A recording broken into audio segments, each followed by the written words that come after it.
moment we've been waiting for is here. Olá, bem-vindo à 7ª temporada do PQU Podcast, o podcast para psiquiatras em formação. Aqui é evidência com opinião. Eu sou Vinícius Guapo e é uma satisfação tê-lo como ouvinte. A cada 10 episódios, uma entrevista. No PQU Entrevista, conversamos com psiquiatras com trajetórias que possam ser inspiradoras para você, psiquiatra em formação. Desta vez, quem está conosco é o polivalente Pedro Antônio Schmidt, do Prado Lima. O Pedro do Prado Lima é graduado em Medicina pela Universidade Federal de Ciências da Saúde de Porto Alegre, fez especialização em psiquiatria entre 1984 e 1987 na Clinique de Maladies Mentales de l'Encéphale, no Centre Hospitalier Sainte-Anne, do Grupo de Hospitais Universitários de Paris. Em 1994, de volta à Universidade Federal de Ciências da Saúde de Porto Alegre, fez mestrado em farmacologia, o doutorado em ciências biológicas, em bioquímica, pela URGS, veio em 2004. O Pedro é atualmente pesquisador do INSER, o Instituto do Cérebro do Rio Grande do Sul, da PUC do Rio Grande do Sul, mantém sua prática clínica em consultório em Porto Alegre e é o criador e organizador de nada mais, nada menos do que o Congresso Brain, Behavior and Emotions. Bem-vindo ao PQU Podcast, Pedro. É um prazer tê-lo aqui conosco. Obrigado por aceitar o nosso convite. Você teria algo a acrescentar? Não, é exatamente isso. Eu agradeço muito e estou muito contente de estar aqui com vocês. Legal, obrigado de novo, Pedro. Pedro, vendo o seu currículo, e conhecendo você e seus feitos, eu conseguiria enumerar ao menos meia dúzia de profissões que você poderia ter além de médico. E saiba que isso é um elogio. Como foi que você escolheu a faculdade de medicina e como foi o seu curso? Essa é uma história que não foi uma história linear, né? Foi porque eu pretendia fazer outra coisa antes. Na verdade, assim, quando eu estava no colégio, assim, tinha 7 anos de idade, eu recebi de uma professora lá, da minha professora, um livrinho lá que era sobre ser médico, que eu acho que, sei lá, alguma coisa tinha dito para ela e tal, e ela me deu aquele livrinho, mas eu não me lembro. O que eu gostava mesmo, aí depois criança e adolescente, era de engenharia mecânica. Eu gostava de máquinas, motores, eu lia isso, eu estudava isso, eu gostava, por exemplo, no colégio eu sempre gostei de matemática, eu gostava de física é uma coisa que fazia todo sentido para mim, tanto é que normalmente é uma matéria que as pessoas não gostam, eu adorava, e eu nem estudava, porque era natural aquilo para mim, e nem decorava direito as fórmulas, porque se eu não sabia, eu acabava deduzindo a fórmula, né? Então eu conseguia fazer esse tipo de coisa, porque eu gostava muito da física. Então eu pensava em fazer engenharia mecânica, assim, adorava motores, estudava e tal. Me lembro que com 15 anos eu chegava aí às vezes na biblioteca da faculdade de engenharia, eu estava no colégio ainda, óbvio, mas para estudar, por exemplo, calor em motores, esse tipo de coisa, fórmulas nesse sentido. Então eu gostava muito disso. E eu pretendia então ser engenheiro mecânico.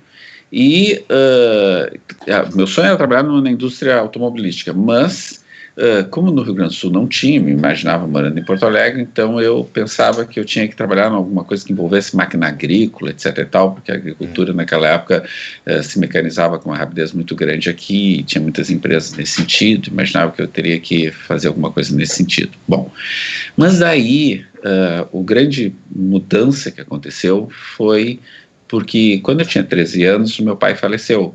Eu sou filho, quando eu nasci, meu pai tinha 67 anos, então quando eu tinha 13 anos, ele tinha 79, um mês antes de fazer 80 anos, ele faleceu. Foi uma doença longa, foram 6 meses, ele teve sucessivos AVCs, e foi uma coisa terrível. E isso foi uma coisa que, claro, que me marcou profundamente, e depois teve todo o sofrimento da doença dele, depois todo o sofrimento do luto, etc e tal, e eu comecei a me interessar muito por que as pessoas sofriam tanto, porque eu tinha sofrido muito com aquela situação, né, e foi uma coisa que foi um furacão na minha família, né, quando aconteceu aquilo. Bom, e aí eu comecei a me interessar cada vez mais por esse tipo de coisa, como é que funcionava o cérebro, etc e tal.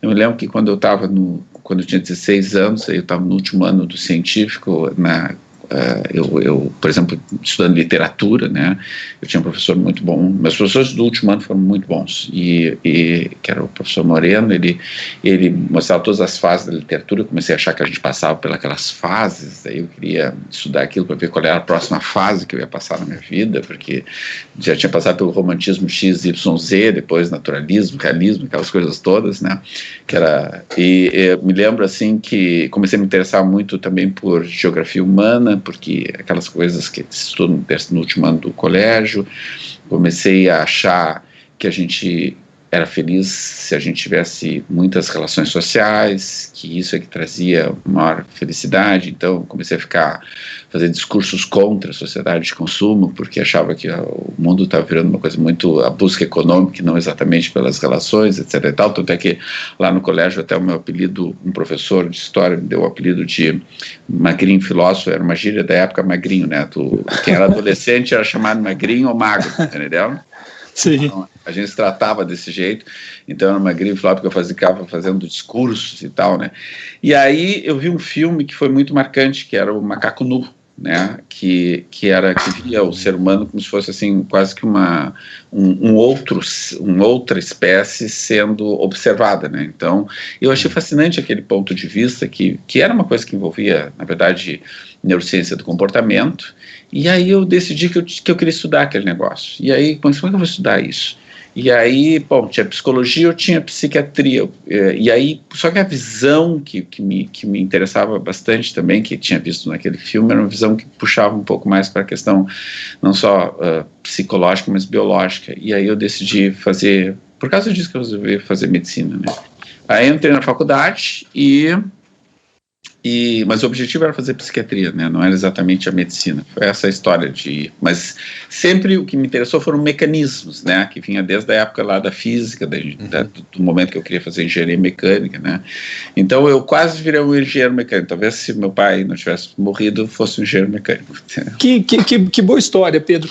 E a faculdade de medicina para alguém que não pensava em ser assim, médico generalista, que já queria ser psiquiatra? Como é que foi, Pedro?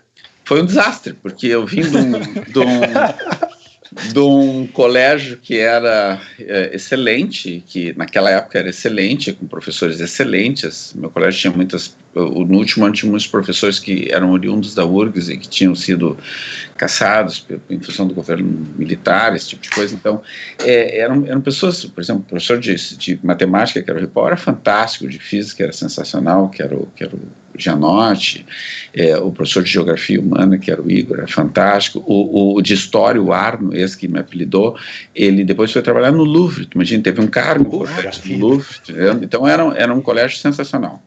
E aí eu fui para a faculdade, e a faculdade era aquela coisa de ficar decorando coisas, pessoas que davam aula sem ter o perfil de serem professores e tal, mas a faculdade, então e mais, eu não gostava de decorar, eu gostava de mecanismos, então anatomia foi um desastre, histologia tinha algum mecanismo, foi ótimo, entendeu? Anatomia, né?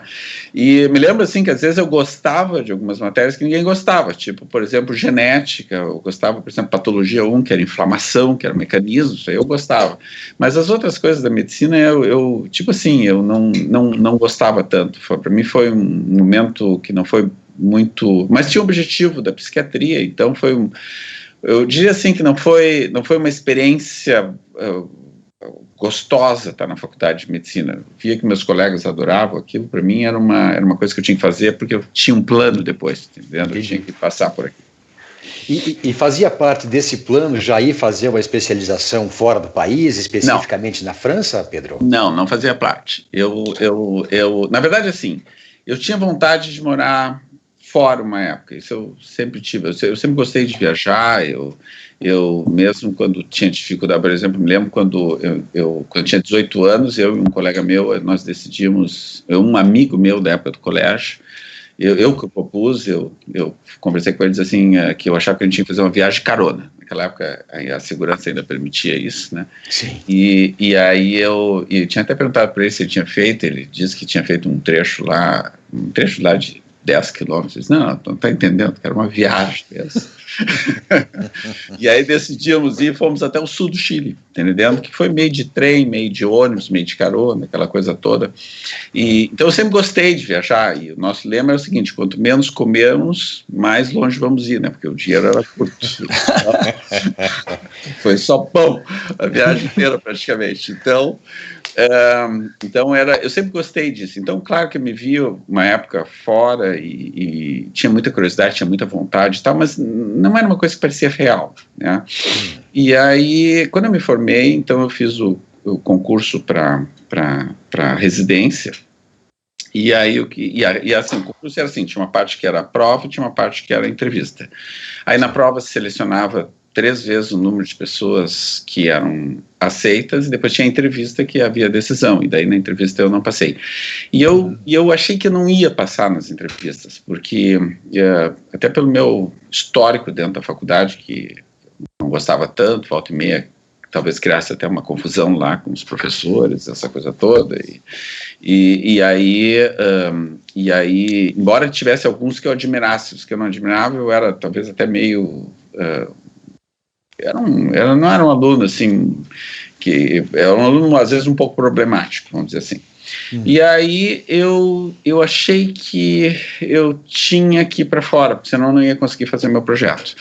E o meu projeto era ir para a Inglaterra, então lá para o Instituto de Psiquiatria da Universidade de Londres, que havia me aceito, mas que tinha que ser pago, ou tinha que ter uma bolsa, não tinha nada disso.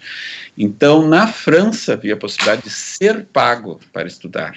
Olha. Então eu acabei indo para a França em função disso. E aí acabei sendo pago, entendeu? Porque foi todo um trabalho e tal, foi toda uma dificuldade para isso acontecer, mas acabei conseguindo, porque tem provas, aquela coisa toda, e acabei conseguindo.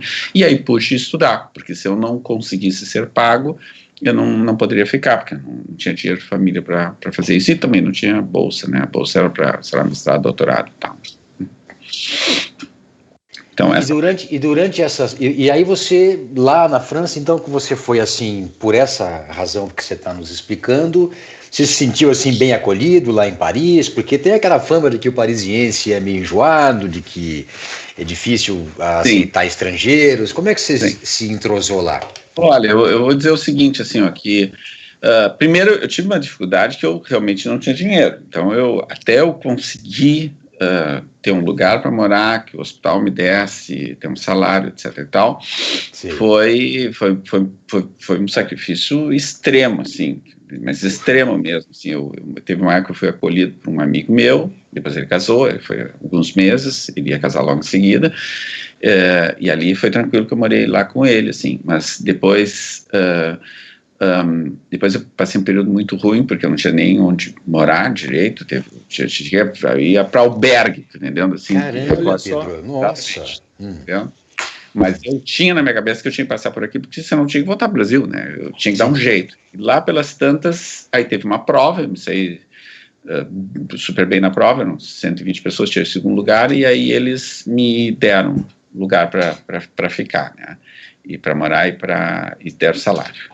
E depois de mais um tempo, teve uma outra prova, que eram umas 400 e poucas pessoas, eu também tinha segundo lugar, aí eles me deram um salário maior. E aí essas provas eram só para estrangeiros ou para todos? Para todos e eliminatórios. Não passa, tá fora. Caramba, Pedro, puxa. E você já dominava o francês bem, então? Você já falava francês fluentemente? Não, a primeira foram 3 meses depois que eu cheguei, entendeu? E eu fui falar sem falar francês. Você tá brincando. Então, a primeira foi um sacrifício. Mas não era de escrever a primeira, tá entendendo? Então eu consegui. Agora a segunda não. A segunda foram em torno de 6 horas de prova e era escrita, né? 3h30, 3 da tarde, e é uma pergunta muito aberta, assim. Eu lembro que a pergunta da tarde foi explique tudo que você sabe sobre neuroquímica, tá entendendo? Então, a gente escrevendo sem parar, tá entendendo?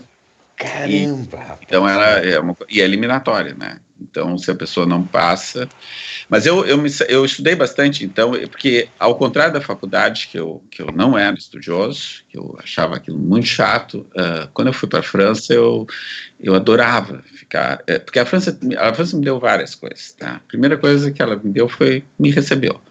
A segunda que ela me deu foi que o jeito que eu pensava, o jeito que eu era, se adaptou muito bem ao jeito, eles gostavam do jeito, entendendo? Sim. Então eles me abriam espaços, etc e tal, coisas que aqui no Brasil seriam consideradas às vezes estranhas ou petulantes, na França eram consideradas extremamente bem-vindas, eles consideravam criativo e bom, e deixavam eu fazer, e incentivavam que eu fizesse. Que legal. Então isso foi, e a gente começou a mudar o funcionamento do hospital. Foi assim, porque a gente fez um grupo bem legal, eu dava uma ideia, as coisas iam acontecendo. E a outra coisa que aconteceu na França foi que não tinha professor, quer dizer, tinha professor assim, tinha os professores que davam tintas gerais, mas não tinha aula. E eu nunca me adaptei à aula. Eu me adaptava à aula se o professor era muito bom. Mas se não era muito bom, eu lá para Santos não prestava mais atenção, estava pensando em outra coisa, achava chato aquilo, etc e tal. Eu nunca me adaptei à aula. E na França não tinha aula. E tinha a segunda, na época, o hospital tinha a segunda maior biblioteca, era uma época pré-internet, né? A maior biblioteca de psiquiatria do mundo. Para ter ideia, eles assinavam 600 revistas. E era assim, era uma...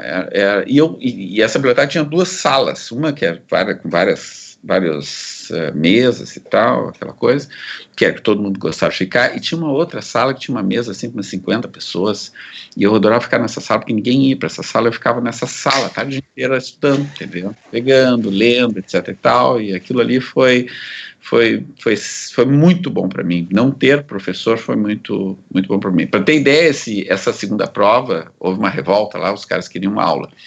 E aí, muita contragosto, eles resolveram fazer uma aula lá. E aí, como deram uma aula lá, eu me lembro, estava todo mundo lá prestando atenção naquela aula, e aí quando terminou a aula, alguém perguntou, mas vai cair isso? E aí o cara disse, não vai cair isso, mas vocês queriam uma aula? Eu quero falar, não que vocês querem, entendeu? Foi mais ou menos assim.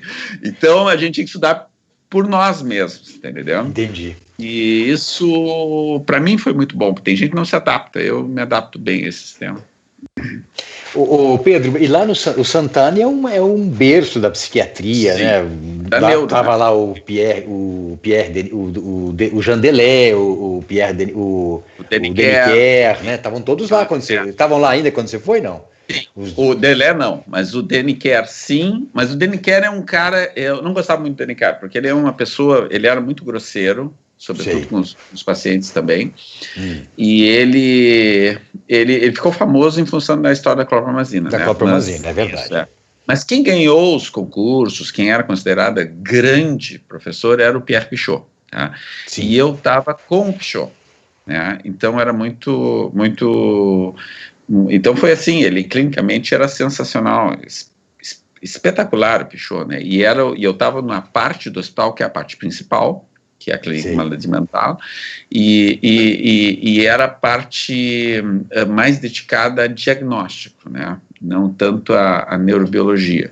Mas as coisas que eu fiz lá foi muito em neurobiologia, o que causou uma certa, como é que eu vou dizer, estranheza no início, porque eles achavam que isso tinha que ser do outro sistema, mas eles adoravam que eu fazia aquele negócio lá. E os outros, às vezes, convidavam para ir para o outro lado, tá entendendo? Porque, afinal de contas, eu gostava de uma coisa que eles gostavam, né? E os dois serviços, eles competiam entre si, era o mesmo hospital, e a gente usava a gola lá se usa avental, né? A gola baixa, eles usavam a gola alta. Mas olha só. E eu assim, nunca prestei muita atenção. Às vezes a minha gola estava metade baixa, metade alta e tal. E aí a gente chamava a atenção que eu tinha que botar a gola assim, não sei o quê, e por aí vai, tá entendendo? Mas eu estava com todos, assim, né? Eu tinha uma amizade, assim, com o hospital inteiro, né? Frequentava também o serviço de neurologia, onde foi feita aquelas tábuas de Tallerrache, aquelas coisas todas, né? Olha só que legal. Então, eu acho que isso tem muito a ver com o seu perfil, né, Pedro? E também com o fato de ser um cara de passagem por lá, né? Você não ameaçava ninguém, né? Não. Embora quando eu decidi ir embora, que foi 3 anos e meio depois, eles deu um pequeno estresse, porque eles não esperavam que eu quisesse ir embora. E eles tinham organizado uma série de coisas para mim ir ficando, tá entendendo? Entendi. E aí teve várias possibilidades e tal, desde ficar no serviço, né? E aí eles tinham oferecido algumas coisas extras para mim ficar, como, por exemplo, eles também tinha uma oferta lá para ir para um outro serviço que era em Créteil, eles queriam que eu chefiasse a pesquisa naquela época lá em Créteil, e eu era bem jovem, 27 anos, né? E também teve uma oferta de ir para Viena, né? Porque o chefe da psiquiatria em Viena, que era o Peter Berner, ele passou 1 ano de serviço, ele gostava muito de mim, ele passava todo o dia lá onde eu estava trabalhando e me levava para tomar um café. Eu detesto café, mas tomava uma limonada e ele café. E aí nós ficávamos batendo papo e tal, e ele aí fez uma oferta, era um contrato de 8 anos, 6 primeiros meses só para aprender alemão, morando em Viena, assim, já com salário, mas sem trabalhar. Depois eu entraria na questão do trabalho, né? Tentador, hein? Legal. Foi tudo, né? Mas eu acabei decidindo voltar para o Brasil. Então, Pedro, questões... e eu queria justamente pegar esse gancho, né? Porque daí você já tinha a sua formação clínica estabelecida, você já tinha experiência com pesquisa, até com esses convites, e eu notei que entre o término da sua formação em psiquiatria e o início do mestrado, por exemplo, foram 4 anos. Depois do fim do mestrado ao início do doutorado, outros 6 anos se passaram. Havia dúvida ali sobre o caminho a seguir? Que dúvidas eram essas? Haviam dificuldades, assim. Eu tinha um projeto que acabou não se concretizando daquela forma, né? E eu vim com uma formação muito estranha, né? Do que era o esperado. Quem me recebeu bem foi o Valentim Gentil Filho. Até me convidou em 2 ocasiões. Cheguei a ficar 1 semana em São Paulo, lá na USP, para ver se... Mas eu tinha voltado muito por questões familiares, né? Então, era uma coisa que tinha a ver muito com voltar para Porto Alegre, né? E aqui em Porto Alegre não foi exatamente do mesmo jeito. Então, eu comecei a trabalhar, precisava ganhar dinheiro, né? Então, comecei a trabalhar e comecei a me fazer. E eu acabei participando de muitas coisas. Por exemplo, eu dei aula numa residência que era do Hospital Psiquiátrico São Pedro, que era quem convidou foi o Busnello, né? Que tinha criado essa residência. Depois eu ajudei a criar a residência do Hospital Materno-Infantil Presidente Vargas, que é um hospital federal, e a residência de psiquiatria. Fiquei lá, eu acho, durante uns 2 anos. Eu tive durante um tempo um ambulatório lá na PUC, que era de transtorno de humor, que chamava Atum, com TH, entendendo? Que era um ambulatório de transtorno de humor, o símbolo é um peixinho. Eu brincava com o pessoal do Gruda, que o nome do nosso ambulatório era melhor que o deles, o pessoal do Gruda. Disse, não, Gruda aí, Atum é mais bonito, tá entendendo? Mas enfim, era junto com o Marcelo Fleck. Então eu fiz vários movimentos nesse sentido, né? Eu acabei entrando no mestrado porque acabou lá sendo criado o mestrado. Não tinha tanta tradição no Rio Grande do Sul essa coisa de fazer mestrado, doutorado, né? Mas eu entrei no mestrado porque foi criado esse mestrado lá na faculdade que eu estudei, lá na farmacologia, que era um grupo que eu gostava, né,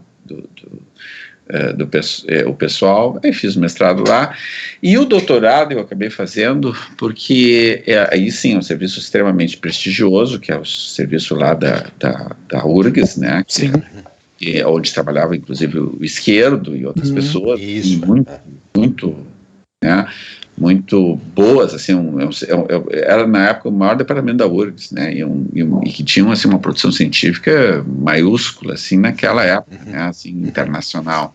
Tinha, inclusive, um dos professores era um cara que tinha vindo da Universidade de Londres, que era o Rod Knight, né, e aí, ali, quem me convidou foi o Carlos Alexandre Neto, que depois foi reitor da URGS, foi muito tempo pró-reitor, e é um cara que tem, sei lá, 1 ou 2 anos mais velho que eu, e que trabalha em neuroquímica, que é um dos discípulos do Esquerdo, né? Ele me convidou e foi muito carinhoso, e ele foi meu orientador, e foi muito carinhoso, e aí eu fui fazer, né? E fiz assim, eu queria fazer trabalhos bons, e aí tinha que fazer aquelas cadeiras, fui fazendo assim, e eu nem prestava muita atenção, tanto é que teve uma hora que eu tinha que terminar, e aí eu achei que eu não tinha feito as cadeiras, né, e aí quando eu vi eu tinha feito 50% a mais das cadeiras, porque eu não... Olha só! Muito esse negócio, porque foi fazendo assim, entendendo? Era um ambiente muito gostoso, aquele lá, porque era o mais... né, e um pessoal que eu admirava e que eu acho que é excepcional, e aí, então essa foi a história, e aí eu fiz 2 trabalhos que foram legais. Um deles foi a demonstração, porque eu comecei com um projeto que não pôde ser feito. Eu fiz tudo, um trabalho do campo não pode ser feito, porque o local onde eu ia fazer... começou a fazer certas exigências que eu não tinha como fazer, tá? Que era basicamente continuar um trabalho que eu tinha feito. Eu só fiz o ensaio clínico inicial aberto, que era sobre o uso de medicamentos no maltrato infantil, em quem maltrata a criança, né? E que eu tinha feito em 99, tinha uma revista inglesa, anos depois, que esse é um dos problemas que eu tenho. Eu faço trabalhos e me desinteresso, acabo não publicando, né, e eu já sei o resultado, então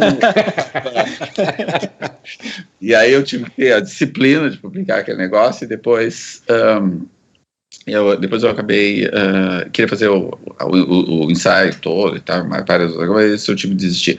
Depois eu resolvi fazer uma coisa que envolvia ômega 3 com déficit de atenção, né? Mas acabou tendo problemas técnicos, porque isso tinha que ser feito no laboratório em São Paulo, que no fim das coisas não conseguiram fazer, e a parte da laboratorial. E a terceira coisa que eu fiz, daí eu disse assim, vou fazer um troço que eu sei que eu faço. Aí foi uma pessoa que me abriu as portas do seu laboratório, que é a Ivana Mânica da Cruz, que é uma pessoa muito querida, que até hoje nós somos parceiros, e aí a gente estudou, na verdade, polimorfismos genéticos a gente acabou identificando o polimorfismo genético, que foi primeiro identificado na preferência alimentar, foi primeiro identificado, foi publicado no Molecular Psychiatry, quase publicado na Nature, os 3 revisores aceitaram, o editor não aceitou, porque foi a primeira vez e tal, um troço disruptivo, né? E a outra coisa que a gente deu, e o segundo trabalho foi um polimorfismo genético ligado à serotonina no tabagismo, e foi porque todo mundo só procurava dopamina, a gente resolveu procurar uma coisa que não fosse dopamina, né, então achamos lá um receptor que controlava várias coisas ligadas à dopamina e tal, então fomos para ele, e assim, eu não sei se ainda é, mas na época era o maior odds ratio de todos os polimorfismos relacionados a dependência química, né? Então foi os 2 trabalhos. Eu queria fazer um trabalho bem feito, porque eu queria agradecer a eles terem me recebido e serem então acolhedores, carinhosos, como sempre foram. A bioquímica foi maravilhosa. Então você não fez a pós-graduação, Pedro, com o intuito de se tornar um professor ou de entrar para a academia? Não, eu fiz a pós-graduação porque eles achavam que eu devia fazer a pós-graduação. Basicamente isso, tá entendendo? Ele me ligou e disse, olha, tu tem que fazer e tal, tu tem que fazer isso. E aí eu fiz, tá? E você ia entrar na academia. Eu nunca entrei na academia por outras questões. Não teve oportunidade, não teve receptividade, teve de tudo, tá entendendo? E daí eu acabei, até tive andando um pouco, ajudei a criar esse serviço de residência, né? Quer dizer, quem criou foi o Busnello, mas ele me chamou imediatamente depois, eu chamei um montão de gente, nós montamos e foi um sucesso. Mas não teve esse segmento, né? E você, hoje, olhando para trás, você entende que valeu a pena, que você tinha mesmo que fazer a pós-graduação, ou você acha que não? Não, sim, eu te diria assim que a primeira pós-graduação foi talvez o único trabalho que eu fiz em toda a minha vida que teve um significado, assim, como é que eu vou dizer, que não foi uma coisa assim útil, assim, até se encontrou coisas, mas não foi a única, mas a segunda foi mas mesmo assim eu gostei de fazer, porque era um ambiente que eu gostava das pessoas, e era uma pós-graduação inicial, muito pequenininha, tá, que teve uma cadeira que eu me lembro que a cadeira foi, eu falei com uma endocrinologista e disse, olha, eu acho que eu tenho que estudar neuroendócrino, tu deves estudar. E ela disse, não, eu tenho que entender. Então tá, então uma cadeira vai ser nós 2 estudando isso, e aí tinha uma professora que não sabia aquele que ninguém sabia daquilo, né? Eram farmacologistas. E aí nós ficamos lá estudando até não poder mais aquele negócio, entendendo? E essa foi a cadeira, né? Então, a segunda Entendi. não. Também, a química da UFRGS é assim, um troço gigante, né? É verdade. Então, então aquilo foi muito útil para mim e era um ambiente gostoso, as pessoas eram muito receptivas, eu sou extremamente grato a todas elas e acho que é um ambiente assim, excepcionalmente receptivo. Né? Que legal, realmente né? Muito legal. Muito bom. Agora, só um comentário, Vinícius. Vai adiante. Eu conheci você, Pedro, então foi nessa época em que você estava fazendo esse mestrado, porque eu me lembro que na época você tinha uma ideia que hoje você está dizendo até que não foi tão desenvolvida, mas que eu me lembro na época que me chamou muito a atenção, porque ninguém pensava naquilo. Você estava falando, você como sempre, olhando um pouco à frente, né? Então você estava falando do uso de algumas substâncias, eu acho que era o lítio, em pessoas que tinham esse comportamento de agressão. E eu me lembro que na época eu fiquei impressionado, rapaz. Você está dizendo que não foi grande trabalho, eu achei aquilo o máximo. Não, aquele trabalho... aquele trabalho foi legal, é que ele não foi o do mestrado, o mestrado foi o outro. O trabalho do mestrado, hoje, ele faz sentido por causa dos antipsicóticos atípicos sendo usados em depressão, porque, na verdade, era usar bloqueadores, bloqueadores de receptores 2, né, de serotonina. Naquela época não tinha ABC. Não tinha 2-ABC. Exatamente. Para modular o efeito de antidepressivos. E, na verdade, ele foi muito à frente, tá entendendo? E a gente não conseguiu demonstrar os negócios, porque não tinha os elementos suficientes, entendendo, para isso. Nós fizemos lá com modelos animais e tal, e também teve erros na execução, que depois eu aprendi com o tempo que não era exatamente daquele jeito que tinha que fazer, que a gente conseguiria demonstrar melhor o efeito. Bom, mas esse das mães que batem em criança, esse trabalho eu gosto muito, porque qual foi o lance desse trabalho? Eu me convidaram para dar uma aula lá numa coisa chamada Central de Psiquiatria, que não existe mais, que era uma coisa genial, que atendia, sei lá, 125 mil pessoas, ou 125 mil consultas por ano de psiquiatria, tudo de graça, em Porto Alegre. E aí e tinha um grupo lá de mães que batiam nas crianças, né? E aí eu dei uma aula sobre agressividade lá, sobre os mecanismos biológicos da agressividade, e aí a pessoa me procurou, que é a Leódia Kinechnik, e disse: olha, tem essas mães e tal, tu tem alguma coisa para propor porque não tem tratamento. Eu disse: mas elas se arrependem, ou seja, são impulsivas, sim. Então tá, então vou fazer um estudo, tirando as bipolares fora, mas pode deixar transtorno de personalidade, pode deixar dissimia, outras coisas, mas bipolar não pode, porque senão vão dizer que é por causa do transtorno bipolar. E vamos usar um fármaco, né, que diminua a impulsividade e a agressividade. E escolhemos o lítio que dá para medir no sangue, porque para a gente ter a prova, não tinha dinheiro, né, tudo isso a gente mesmo pagou. E aí nós fizemos esse estudo, e o grande lance do estudo não é exatamente usar um fármaco, é assim se dar conta que o maltrato infantil não é uma coisa diferente da agressividade impulsiva como um todo, porque todas elas quebravam janela, brigavam com o vizinho, xingavam todo mundo, elas eram impulsivas e agressivas de forma impulsiva.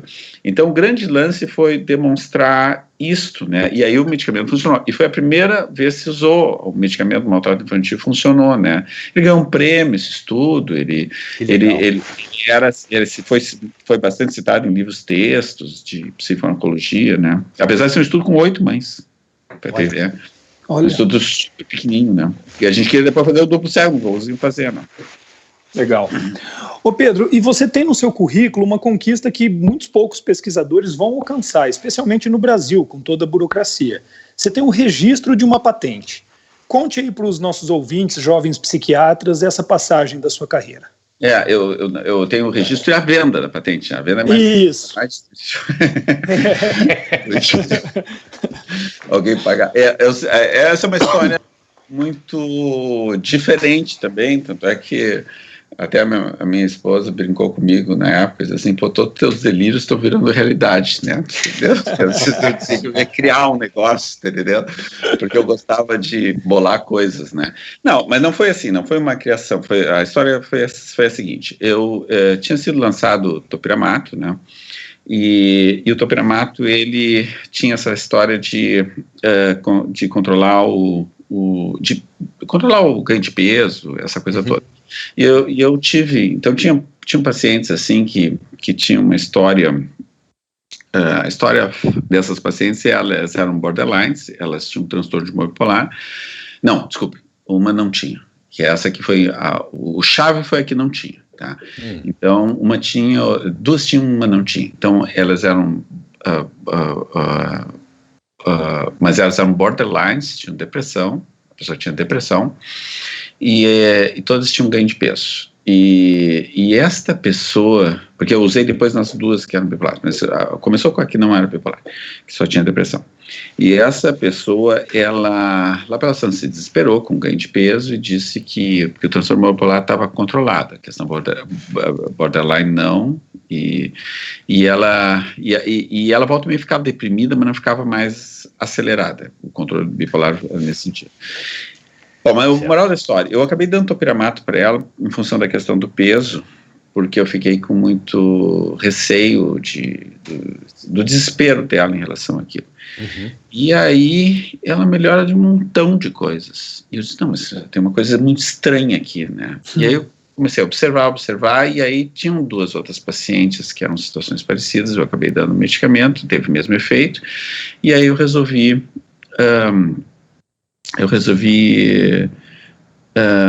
mandar um pôster para o Congresso Mundial de Psiquiatria, que era em Hamburgo. Tá? Quando eu estava lá com o meu pôster, começou a aparecer umas pessoas famosas, tipo Susan McElroy, outras pessoas assim que eu via falando no Congresso, né, e que vou olhar lá meu pôster, né, e aí estavam lá fazendo pergunta, eu ia explicando. Aí quando eu volto ao Brasil, eu recebo uma ligação dos Estados Unidos, de um advogado, que é um advogado na verdade, da Johnson & Johnson, que era o dono do medicamento, né, que era conglomerado, querendo comprar a patente. E aí, bom, teve uma negociação, etc e tal, eu achei que eles queriam desenvolver aquela ideia, e aí acabei vendendo a patente. E depois eu fiquei sabendo toda a história foi diferente. Essas pessoas foram lá olhar, foram como consultores deles para saber se aquilo era verdade ou não. Olha só. E elas viram aquilo e disseram, não, é verdade. E, na verdade, já vi isso, mas não tinha me dado conta, esse tipo de coisa, tá entendendo? Sim. E aí, no momento em que se descobre um efeito diferente do medicamento, a patente quebra, ela deixa de existir. Por aí, esse efeito novo. E o que eles quiseram com a compra não foi desenvolver o remédio, foi manter a patente do remédio. Para que pudesse outra empresa chegar, comprar a patente e dando topiramato só para aquela indicação, mas iam usar para outras coisas, óbvio. Né? Entendeu? Lógico, olha que coisa. Então, esta é a história da patente. Tá? E aí, claro, teve coisas muito legais, porque teve no Congresso americano, no ano seguinte, eu vi, assim, 8 citações do meu pôster em apresentações. E tinha uma reunião que eu tinha o direito de levar. A gente tinha direito, era eu e o Josué, porque o Josué que me incentivou muito a fazer o pôster e depois a publicação. Então eu disse, não, então vamos fazer junto, né? Porque eu tinha observado. Então fizemos juntos. Quer dizer, ele entrou, né, no negócio, eu fiz lá todo, né, e a gente já tinha feito coisas junto no passado, ele trabalhava naquela época para a empresa, mas ele não sabia que era isso, ele não tinha informação, ele não entendia, porque ele achava a mesma coisa que eu, os caras queriam desenvolver o produto. Olha. E aí fomos nós dois, e a gente pôde convidar uma pessoa, a gente convidou o Valentim para ir numa reunião era uma reunião que a empresa fazia com pessoas dos Estados Unidos, Canadá, Europa mais essa desenvolvida, e o Japão, todo ano no Congresso Americano de Psiquiatria. Então, foi a primeira vez que foi o pessoal, nós éramos o ROW é Rest of the World, nós éramos... Mas era o pessoal, e aí eles queriam conhecer o pessoal do ROW, então essa foi a. Então foi legal, assim, teve umas repercussões, tem uns troços legais que aconteceram. Muito legal. Você, depois desse congresso, que muitas pessoas vieram conversar com você já começou a ficar na expectativa de que algo pudesse acontecer? Ou você está um belo dia na tua casa, toca o telefone e tem um advogado americano falando em inglês com você, e se tem um pessoal que eu teria medo, seria de advogados americanos. Pois né? é. Então a história foi a seguinte, eu não tinha nenhuma expectativa, eu fui feliz da vida do congresso porque eu conheci o David Horobin, que era um cara que eu achei genial, ele me mandou um livro de presente, foi um troço muito legal. Mas não tinha nenhuma expectativa, eu sei que me liga lá para o consultório, na verdade, meu secretário me interrompe, não está me entendendo nada que estava me dizendo, e eu achei que fosse um amigo meu que é muito gozador, só que aí me dei conta que meu amigo não fala bem inglês daquele jeito, entendeu? Mas eu quase, para de me encher o saco, tá entendendo? Quase assim. E aí eu comecei a dizer assim, não, mas o que esse cara está falando? Aí ele começou a falar, eu disse, não, aí marcamos uma outra reunião e tal, por telefone e tal, e eu vi que estava acontecendo mesmo o negócio, né? Legal. Aí um montão de papel lá, bom, aí depois quando eu vendi, assim, eu fiquei 6 meses assinando papel, né? Porque era assim, era uma coisa descomunal a quantidade de papel que veio. Imagino. Que coisa. Legal. Ô Pedro, e agora os ouvintes já devem saber que você, com essa sua carreira aí tão criativa, deve estar curioso, mas já entendeu o porquê disso ter acontecido com você, né? Como é que surgiu essa ideia de criar um congresso de neurociências inovador, de relevância nacional e internacional, o Brain, Behavior and Emotions? Pois é, a história foi assim, na verdade a ideia inicial não foi minha, teve um congresso de neurologia gaúcho, neurologia e neurocirurgia gaúcho, que foi em Bento Gonçalves, que deram uma sala lá e nos convidaram para organizar uma coisa lá que envolvesse psiquiatria, neurologia, interface e tal, e a gente fez lá uma programação naquela sala, foi bem legal. Mas aí, durante esse congresso, o Jaderson, que foi o cara, a pessoa que criou, que era professor titular de neurologia da PUC, que criou o Instituto do Cérebro do Rio Grande do Sul, o Jaderson ele me chamou, e aí eu já conheci o Alessandro e o Eduardo, que eram donos da CCM, que era uma microempresa naquela época, e o Alessandro é filho do Jaderson, e aí estava o André Palmini, que é o meu amigo e parceiro desde o final da faculdade, assim, sabe, que é neurologista, né? Sim. E aí o Jaderson disse que queria que a gente criasse um congresso que envolvesse lá uma coisa meio tipo neuropsiquiatria. E aí eu fui contra. Eu disse, isso aí vai dar um rolo também do bonde. Eu já me meti uma vez em criar um congresso. Tu te lembra, atender uma sociedade, te lembra aquele negócio de psiquiatria biológica que teve lá no Lógico, como não? Lógico que eu me lembro. Lógico.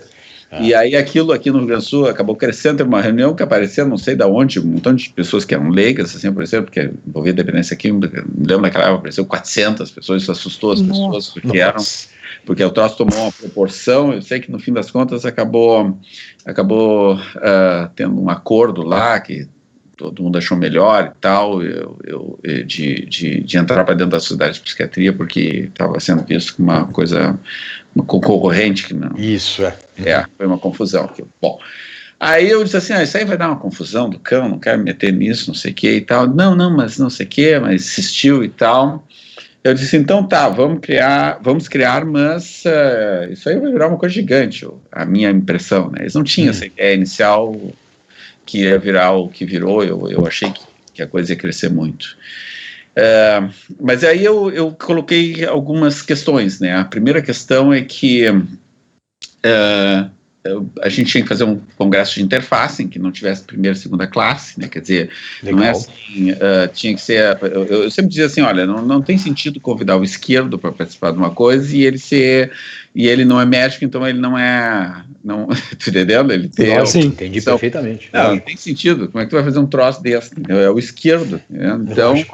Então, assim, não ia ter primeira e segunda classe entre profissões, ia ser um congresso de interface, ia ser um congresso então ia ter ciência básica e clínica, ia ter neurologista, psiquiatra, ia ter psicólogo, ia ter, enfim, ia ter também outra condição é que, diz assim, olha, outra coisa, não tem sentido, as questões políticas a gente ia afastar, o importante é a pessoa ter algo para dizer e conseguir se comunicar. E a outra questão é que tinha que ser uma experiência, não podia ser um congresso como os outros, porque os nossos concorrentes não deveriam ser outros congressos, deveria ser internet. E qual é o sentido de ir no congresso se eu posso aprender tudo na internet? Então, as pessoas sempre dizem, encontrar os colegas. Não, então vou fazer um troço para encontrar os colegas sem discutir. Mais simples, né? Tem coisa mais divertida para fazer, né, Pedro? Né? Então a ideia era que teria que ter esse aspecto experiência. A pessoa tinha que se emocionar lá dentro, então tinha que ter coisas assim da neurociência da vida cotidiana, tinha que ter coisas que envolvessem quase um espetáculo, etc. e tal, né, para poder, tinha que emocionar, porque as pessoas aprendem mais se emocionando, né, e então essa foi a ideia do congresso, e aí surgiu, foi assim que foi feito, né, mas foi com essa filosofia, né, porque senão, e outra coisa, o nome que tinham pensado era de neuropsiquiatria, Deus o livre, então isso aí vai arranjar briga com todo mundo, vamos fazer um nome diferente, vamos fazer assim, cérebro, comportamento, emoções, tá, e aí ficou o nome assim, cérebro, comportamento, emoções. Legal. Era para ser totalmente aberto e sem nada que pudesse causar qualquer tipo de atrito com sociedades, isso, aquilo, e que não fosse uma sociedade. No início até as pessoas achavam que era uma sociedade, não, nunca foi só um congresso. Era um evento, né? Exatamente, um evento, né? As pessoas queriam criar uma sociedade, não, de jeito nenhum. É o evento em si. E como que está a saúde do Brain, Pedro? A gente sabe do sucesso, mas fala um pouquinho dos números, do evento de 2021, que é um evento, até onde eu sei, totalmente online por causa da pandemia. Quais são os planos para o futuro também? Então, primeiro, o último congresso que foi presencial foi o de Brasília, né? E ele foi um congresso, os números foi assim, que pegaram porque congressos, isso é uma coisa importante dizer, os congressos às vezes foram tantas mil pessoas, e às vezes não foi nem metade daquilo, tá entendendo? É verdade. Então, assim, às vezes tu vê números assim, não, é possível que isso não existe, né? Então, assim, eu vou dizer um número real, tá? Que pegou a pasta, que foi lá e pegou a pasta na mão, entendeu? Certo. A pasta, escreveu, esteve no Congresso. Foram exatamente o último 4.999 pessoas. Nossa, Pedro. Tá? Isso é muito grande, viu? Sim. Porque, às vezes... porque inscritos é diferente. Sim. Lógico. Entendeu? Vê lá, a indústria comprou isso. Lógico. Às vezes é dobro, às vezes é o triplo, mas que pegou a pasta, foi esse é o número. Tá? Às vezes 50. Sensacional. Depende. Então ele ficou muito grande, né? E ele perdeu, tem pessoas assim que acabaram não gostavam mais quando era mais intimista, e é compreensível, né? Que seja assim, porque tinha um clima mais, e ficou muito, muito grande. O que aconteceu, assim, então ele está bem, porque ele conseguiu se adaptar a essa coisa virtual, né? E esse ano também vai ser virtual. Isso. O próximo ano aí espera que não seja virtual. Tomara que não. E basicamente isso. Mas ele se modificou com o tempo, né? E o que aconteceu é que, e claro que mais pessoas começaram a ajudar a fazer, se agregaram ao processo todo. Hoje é uma quantidade enorme de pessoas que propõem coisas, que trabalham junto, existe um board, etc. e tal, tudo isso. E antes era assim, basicamente eu, André, que fazia boa parte de tudo, né? E a gente foi, cada vez mais pessoas foram se agregando. E o que aconteceu foi que no último ano eu comecei eu mudei um pouco meus projetos em relação ao Congresso. Então eu me afastei um pouco do Congresso, eu estou mais afastado desde o ano passado. Eu estou no board do Congresso, eu ajudo, bolo coisas, dou sugestões, aquela coisa toda, porque eu estou me dedicando a um outro projeto, vocês são, isso aqui vai ser o primeiro local que vai ser avisado, porque eu até fiz uma reunião lá para dizer assim, até o que porque até então era um projeto que a gente não tinha falado nada, o que a gente pode falar do projeto. Tá? Que legal. Inédito no PQ Podcast. Seguinte, assim, exatamente. Então, o projeto é o seguinte, assim, ó, ele já tem data, ele já tem local, ele já tem, boa parte dos convidados já aceitaram, que é um projeto de fazer um congresso na Europa, para europeus. Puxa vida. Tá? Isso. Claro que os brasileiros vão participar, mas para europeus, tá? E aí, então, essa é a ideia. E claro que, como o público é um pouco diferente, o projeto tem que ser um pouco diferente. Então, uma das coisas que eu pensei em relação ao projeto, porque é muito mais complexo essa questão, mais espetáculo que tem o cérebro, né? Eu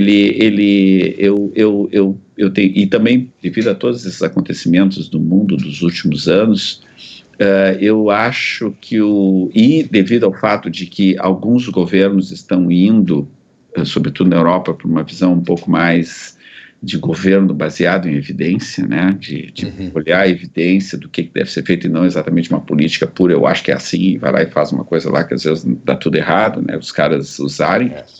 Então a ideia é talvez que o Congresso o objetivo dele seja a proposta de que a neurociência deva ser escutada para a construção de uma sociedade mais iluminista, mais pró-ser humano, as coisas que realmente trazem a felicidade, não só o contexto econômico, né?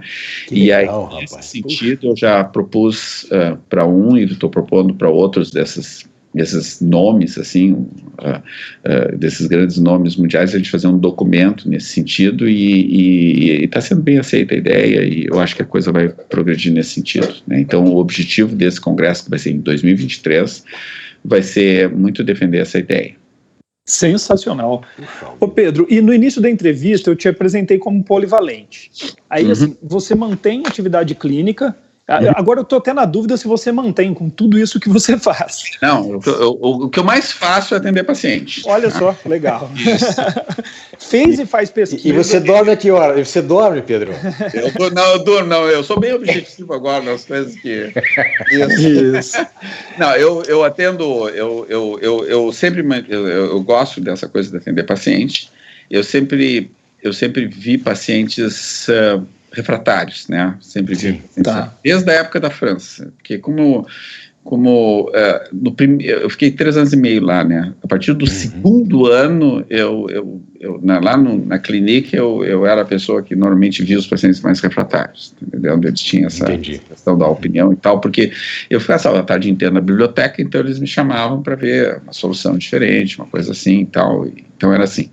Então eu acabei entrando nessa coisa dos pacientes mais refratários. Então eu continuo na clínica, trabalho bastante. Sim. Então, isso, mas eu faço outras coisas, né, como vocês viram, inclusive coisas de pesquisa, né. Isso. E a pergunta mesmo, o gancho é o seguinte, né, Pedro, como é que você faz para gerenciar tudo isso, né, assim, eu sei que os jovens psiquiatras que nos escutam, assim, eles se veem muito divididos, às vezes, entre a clínica, a pesquisa, psicoterapia, estudos, como é que você fez e faz? Então, eu faço assim, ó, como é que eu faço? A minha tarde é para os pacientes, tá? E a minha manhã é para todo o resto. Então, eu trabalho muito bem de manhã, eu sou mais matinal. Então, quando eu estou mais afiado é de manhã. Então, por exemplo, se eu tenho que escrever coisas é de manhã, as coisas de pesquisa é de manhã. As coisas de pesquisa eu mais bolo, porque quem executa não é exatamente eu, né? Por exemplo, as últimas coisas que eu me envolvi foram coisas que envolvem, que são estudos com animais, transplante de célula-tronco para o tratamento da depressão, que dá certo, funciona. Né? Então, mas tem uma equipe que faz esse tipo de coisa, né? Eu não vou lá para o laboratório, etc e tal, né? Eu fico bolando, agora nós vamos dosar essas coisas, não sei o que, vamos isso, e essas coisas que se dosam também, uma parte é feita lá na PUC, outra parte vai para Santa Maria, outra parte vai para Bahia, entendeu? Vai para lugares diferentes que vão fazendo coisas diferentes do trabalho, né? Então, acaba não tomando tanto tempo, entendendo? Isso, né? Agora, escrever toma tempo, estudar, né? Toma tempo, então, mas isso eu faço de manhã, então eu me divido nessas duas coisas. Em relação à terapia e a trabalho mais com medicação, eu não faço terapia, nunca, eu sempre trabalhei com diagnóstico e medicamento, né? Então, esse problema, essa divisão eu não tenho, né? É complicada, porque são dois referenciais teóricos muito diferentes, a pessoa ela não pode usar um referencial para decidir coisas do outro, e às vezes tem a tendência de juntar e tal, e muito complexo, né, isso. Então, nesse sentido. Então, é isso. Legal.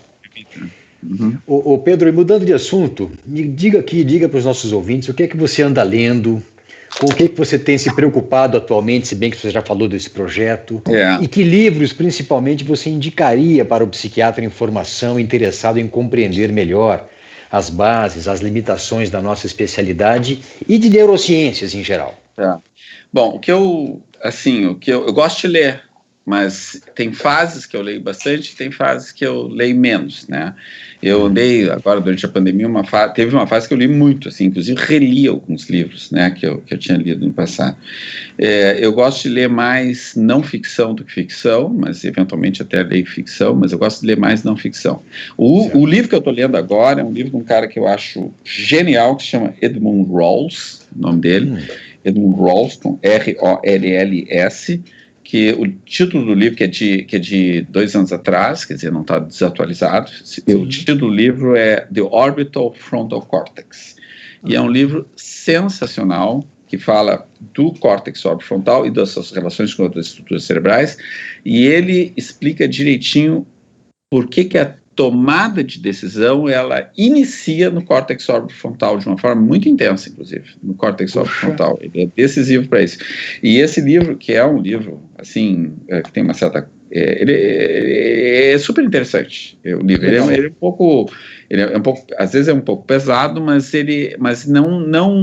dá para entender tranquilamente. Não é aquele livro que tu precisa ter uma base enorme para poder entender o que está escrito ali. Então é muito interessante esse livro. Tá? Muito bom. E eu sempre gostei de ler livros, artigos também, mas livros. Eu acho que o livro tem um valor de fazer uma síntese. Sim.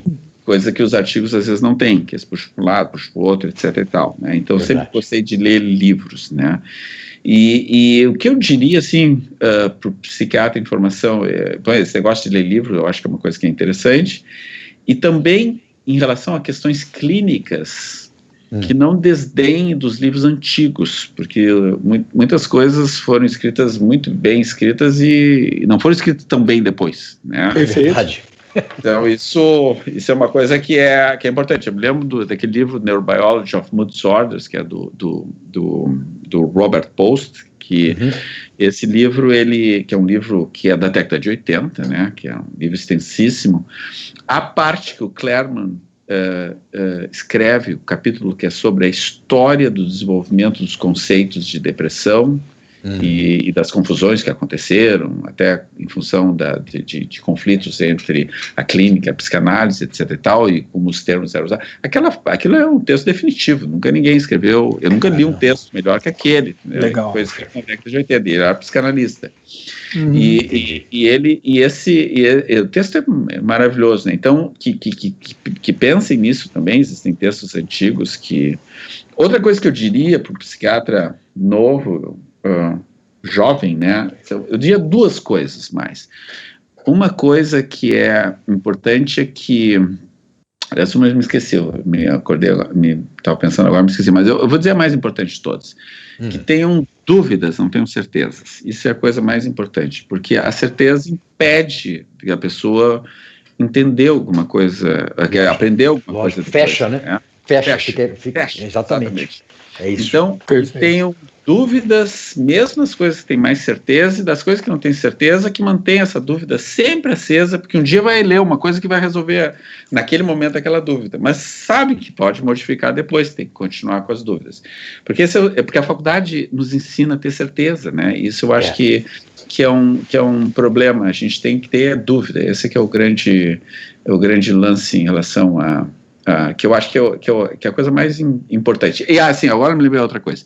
E quem trabalha com fármacos, a pessoa que trabalha com psicofarmacologia, a coisa que mais tem que saber é diagnóstico. Mais até que remédio. Perfeito. Né? Porque muitas vezes vai pro remédio e não adianta, aquilo jamais terá um bom uso se não tiver o diagnóstico muito bem feito, né? Então isso é uma coisa que é fundamental, tem que se sofisticar na história do diagnóstico, isso é muito importante. Perfeito. Ô Pedro, eu ia fazer uma outra pergunta, mas que você já respondeu aí, na minha opinião, das habilidades essenciais aí para o psiquiatra. Acho que você já deu boas dicas mesmo, viu? Tem uma coisa que eu não te respondi, que é o que está me preocupando agora, entendeu? O que me preocupa muito fora da medicina é a loucura que virou o mundo, né? E as transformações que a gente tem e a forma como está sendo lidada, de uma forma, eu acho, muito, muito complexa, muito ruim, eu acho. Que eu acho que vai se resolver, é uma questão de tempo, mas... e aí teve um livro que eu li, acho que há 2 anos atrás, que é um livro que eu aconselho as pessoas a lerem, que é em defesa do iluminismo, que é do Steven Pinker. É um livro maravilhoso, assim, que dá um certo alento, assim, talvez, em relação ao futuro, porque a gente vive uma época muito confusa, né, com essa mudança tecnológica e de outras as mudanças políticas e sociais e de essa questão toda das redes sociais e do uso, assim, ruim, eu diria, das redes sociais, todo esse radicalismo. Desvirtuado, né? Distorcido, né? Uma coisa polarizada, né, Pedro? Exatamente. Puxa vida, viu? Eu até escrevi um artigo sobre, que é uma brincadeira, né? Mas foi uma brincadeira porque eu estava muito bravo com certas coisas, né? Que era assim, que é uma brincadeira sobre essa situação da polarização, né? Que o título se chama Nossa Relação com os Lunáticos, e que é uma brincadeira, assim, como se houvessem várias espécies de seres humanos, e tem uma que moraria na Lua, né, e que tinha certas características, e tem o pessoal do lado escuro e do lado iluminado da Lua, e aí que pensam diametralmente oposto, então era uma brincadeira, entendeu? E no final desse tem uma série de referências em neurociência sobre atitudes de radicalismo político ou não, né? Pode ser de costumes e tal, né? Então, uma série e também sobre viés de confirmação, sobre essas coisas todas que hoje, assim, explodiram, né? Então, esse texto, de tão preocupado que eu estava com o negócio e tão mal-estar que eu estava sentindo com tudo isso. E onde está publicado? Isso que eu ia perguntar. Então, existe está num lugar que se chama Brain TV Magazine, que foi feito pelo Congresso, pelo Sérgio mesmo. Sim. E que eu de repente eu mando para vocês, não sei daí se vocês podem... Isso, podemos colocar no material de apoio, podemos sim. E é uma brincadeira, vocês vão ver, é uma gozação ali, né? Mas eu entendi a ironia, né? Teria coisa para fazer pensar, né? Isso, não, a gozação séria é uma ironia, na verdade. Uma coisa mais legal. Puxa, Pedro, olha, nós vamos ter que interromper, nós estamos chegando aqui no nosso limite. Eu queria mais uma vez agradecer o seu convite, você ter aceito o nosso convite. E queria saber se você teria algo mais a dizer para encerrar aqui essa nossa conversa. O que eu tenho a dizer é que é um enorme prazer ter conversado com vocês, né? Assim, foi virtualmente, mas espero que a gente possa se encontrar pessoalmente em breve, né? E isso porque quanto mais o tempo passa, o que eu mais valorizo são as amizades e os contatos que a gente tem. É verdade. Legal, Pedro, muito obrigado pela sua disponibilidade, pelas histórias sensacionais que você contou aqui. Eu tenho certeza que todos vão gostar muito. Tá, muito obrigado. Inspiradoras. Um abração, Pedro. Grande obrigado, abraço. Viu? Now listen to me, all of you. Acesse a nossa página no Facebook e siga-nos no Instagram para ficar por dentro de tudo o que acontece no PQU Podcast. Confira em www.pqpodcast.com.br todos os episódios já publicados, com as respectivas referências, organizados por data, autor e sessão. Agradecemos sua atenção.